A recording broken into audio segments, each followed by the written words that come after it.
At the very outset, on behalf of the Higher Education Department of Kerala, let me extend wholehearted greetings to all the participants of this convention, especially the ministers and top officials from other states who have graced this occasion by their presence.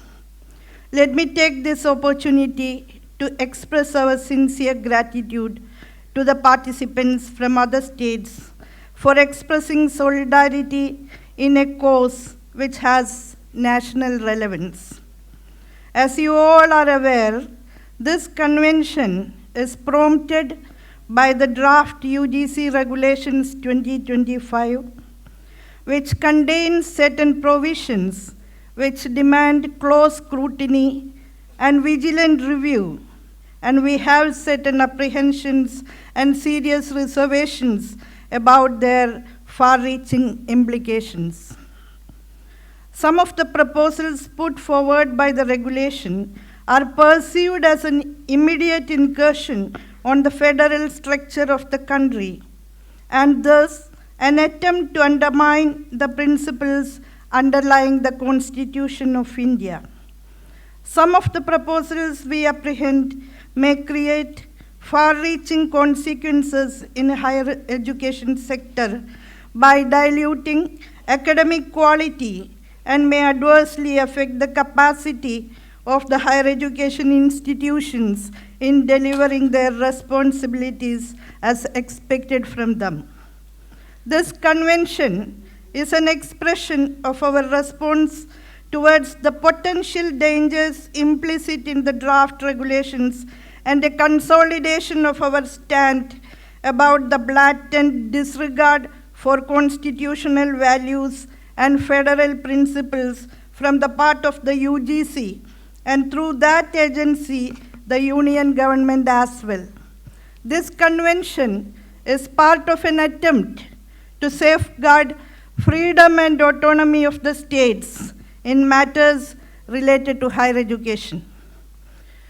Let me take this opportunity to congratulate the Higher Education Minister of Karnataka, Dr. M.C. Sudhakar, for taking initiative to convene a conclave associated with the UGC draft regulations on February 5th at Bangalore, in which ministers and higher officials from different states participated. A joint platform was evolved out of the conclave, and we unanimously passed a resolution regarding our apprehensions about the draft UGC regulations. This convention, organized by the Higher Education Department of Kerala, is a continuation of that joint platform of like-minded governments who share similar positions with regard to the draft UGC regulation. Kerala Assembly has unanimously passed a resolution on the potential threats posed by the UGC draft regulations on January 21st.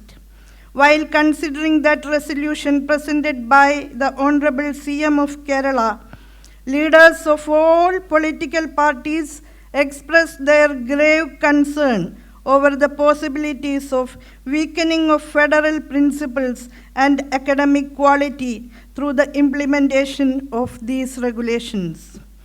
The government of Kerala appointed a 5-member committee with Professor Prabhat Patnaik as chairperson to examine in detail the draft regulations, and they came up with a comprehensive report that highlights its major defects.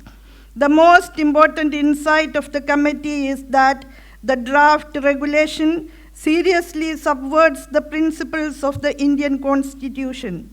The fact that the draft UGC regulation may turn into an assault on the rights of the state governments is most evident in the matter of selecting vice chancellors in state public universities. The guidelines regarding the appointment of the vice chancellors do not provide any scope for representation of the state government in the selection committee. According to the earlier practice, there were provisions to have the state's representation in the search cum selection committee. Even the UGC regulations of 2018 did not rob the right of the state government in this regard. According to the present draft, the state governments who take the responsibility of funding the universities and supervising their activities are denied their democratic rights which were hitherto enjoyed by them. This move is not only an onslaught on the democratic rights of the state governments, but also an infringement on the constitutional provisions.